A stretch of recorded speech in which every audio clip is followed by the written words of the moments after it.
GK में आज हम लोग स्टैटिक्स का 20 जो है इम्पोर्टेंट क्वेश्चन करेंगे। बहुत इम्पोर्टेंट है सभी एग्जाम के लिए। तो चलिए आज हम लोग करते हैं। सांख्यिकी का जनक, सांख्यिकी का जनक किसे कहा जाता है? तो सांख्यिकी का जनक जो है किसे कहा जाता है? ग्रोटफ्राइड आचेन को सांख्यिकी का जनक कहा जाता है। Option number D right answer हो जाएगा। सांख्यिकी का जनक ग्रोटफ्राइड आचेन को कहा जाता है। सेकेंड नंबर क्वेश्चन देखेंगे। मीन मीडियन मोड किससे मापा है? मीन मीडियन मोड किसके मापक हैं?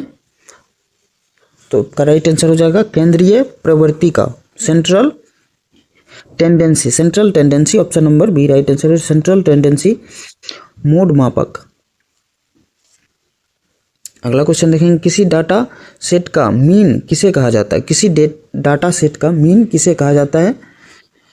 तो इसका राइट आंसर हो जाएगा सभी सांख्यिकियों का औसत, सभी सांख्यिकियों का औसत। ठीक है, option number C right answer हो जाएगा। अगला क्वेश्चन हम लोग देखेंगे। मोड क्या दर्शाता है? मोड क्या दर्शाता है? तो मोड क्या दर्शाता है? आपका राइट आंसर हो जाएगा, बताइए। तो आपका राइट आंसर हो जाएगा सबसे अधिक बार आने वाला मान। मोड जो है सबसे अधिक बार आने वाला मान दर्शाता है। Option number B right answer है। फिफ्थ नंबर क्वेश्चन देखेंगे दोस्तों। यदि आपको वीडियो अच्छा लग रहा है तो लाइक सब्सक्राइब जरूर कीजिएगा ताकि हम अच्छे से बना पाएँ। यदि कोई गलती भी दिखे तो ज़रूर आप लोग बताइए ताकि हम लोग सुधार करें। मीडियन का अर्थ क्या होता है? मीडियन का अर्थ क्या होता है? मीडियन का अर्थ होता है मध्य स्थान का मान। क्या होता है? मध्य स्थान का मान। Option number C right answer हो जाएगा, मध्य स्थान का मान। छठा नंबर क्वेश्चन देखेंगे। रेंज किसे कहा जाता है? रेंज किसे कहा जाता है? तो हम लोग रेंज जो है किसे कहते हैं? अधिकतम एवं न्यूनतम मान का अंतर को रेंज, ठीक है, किसे कहते हैं? अधिकतम और न्यूनतम मान के अंतर को रेंज कहा जाता है। Option number B right answer हो जाएगा। अगला क्वेश्चन देख लेंगे। सातवां नंबर क्वेश्चन है। किसी डाटा का स्टैंडर्ड डिवीजन एसडी किसका मापक है? किसी डेटा का स्टैंडर्ड डिवीजन किसका मापक है? आपका राइट आंसर हो जाएगा, क्या हो जाएगा? पहले ऑप्शन देखते हैं। औसत, प्रसरण, सहसंबंध, प्रतिगमन। तो क्या हो जाएगा आपका राइट आंसर? प्रसरण। Option number B right answer हो जाएगा, प्रसरण। आठवां नंबर क्वेश्चन देखेंगे। फ्रीक्वेंसी डिस्ट्रीब्यूशन क्या दर्शाता है? फ्रीक्वेंसी डिस्ट्रीब्यूशन क्या दर्शाता है? तो ये दर्शाता है आवृत्ति के आधार पर डाटा का विभाजन। आवृत्ति के आधार पर डाटा का विभाजन दर्शाता है frequency. Option number B right answer है।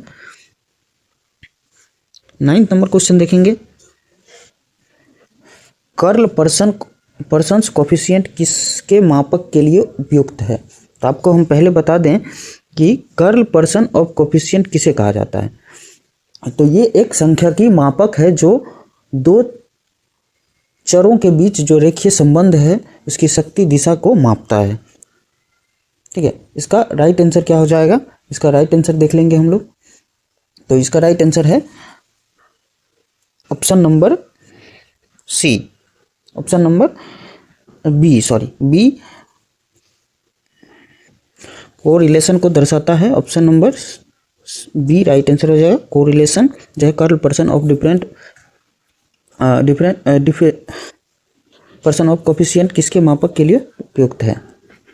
10 नंबर क्वेश्चन देखेंगे। 10 नंबर क्वेश्चन देख लेंगे हम लोग। सेंसियस का अर्थ क्या है?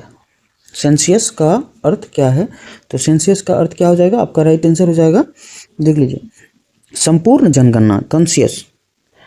सेंसियस का अर्थ है संपूर्ण जनगणना। Option number B right answer हो जाएगा। देखिए नोट्स में क्या दिया हुआ है। प्रत्येक व्यक्ति या वस्तु की जानकारी एकत्रित करने की प्रक्रिया को ये संपूर्ण जनगणना कहा जाता है। Option number B right answer है। 11वें नंबर क्वेश्चन देखेंगे हम लोग। सैम्पलिंग का अर्थ क्या है? सैम्पलिंग का अर्थ क्या है? तो हम लोग सीधा समझेंगे सैम्पलिंग का अर्थ क्या है। सैम्पलिंग में पूरे पॉपुलेशन से कुछ चुनिंदा यूनिट लिए जाते हैं ताकि अध्ययन आसान हो सके। तो सैम्पलिंग का अर्थ क्या है, अब बता दीजिए आप। तो इसका राइट आंसर है जनगणना का एक भाग चुनना। जनगणना का एक भाग, सॉरी जनगणना कहते हैं, जनसंख्या का एक भाग चुनना। 12 नंबर क्वेश्चन है, देखते हैं।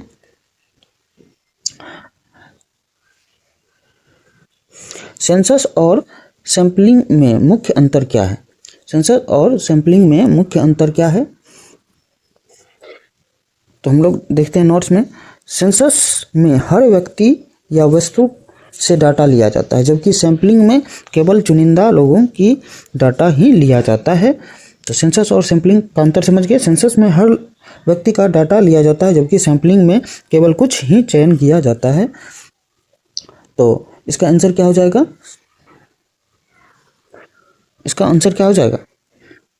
सेंसस जो है पूर्ण है और सैंपलिंग एक आंशिक है। Option number B right answer हो जाएगा। 13 नंबर क्वेश्चन देखेंगे। संख्या की तालिका में पंक्तियां क्या दर्शाती है? संख्या की तालिका में पंक्तियां क्या दर्शाती है? तो पंक्तियां जो है क्या दर्शाती है? श्रेणी दर्शाती है, category. Option number C right answer है, कैटेगरी दर्शाती है। देखिए नोट्स पढ़ लीजिए। नोट्स क्या कह रहा है? रॉ एंड कॉलम्स डाटा की श्रेणियां और चर के बीच संबंध दिखाता है। क्या दिखाता है? संबंध दिखाता है। रॉ एंड कॉलम्स डाटा की श्रेणियां और चर के बीच संबंध दिखाता है।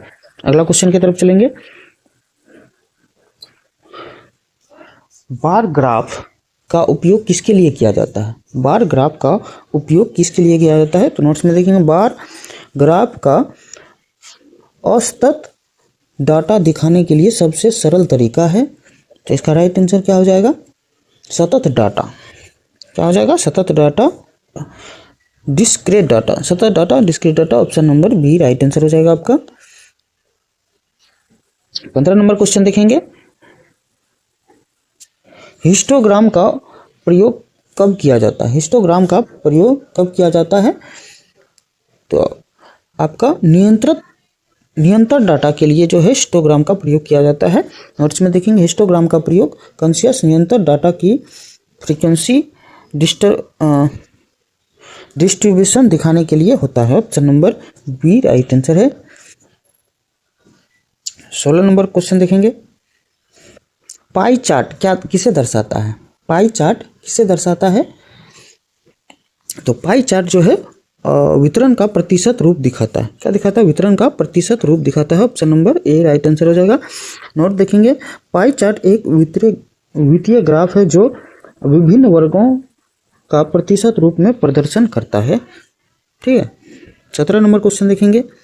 डाटा के प्रसारण का मापन करने की सबसे सरल विधि क्या है? डाटा के प्रसारण का मापन करने की सबसे सरल विधि क्या है? तो इसका सबसे सरल विधि है range. Option number B right answer हो जाएगा, रेंज। नोट में देखेंगे अधिकतम न्यूनतम मान यह प्रसारण की सबसे आसान विधि है। न्यूनतम अधिकतम न्यूनतम मान जो है यह प्रसारण की सबसे अधिक सरल विधि है। 18 नंबर क्वेश्चन देखेंगे।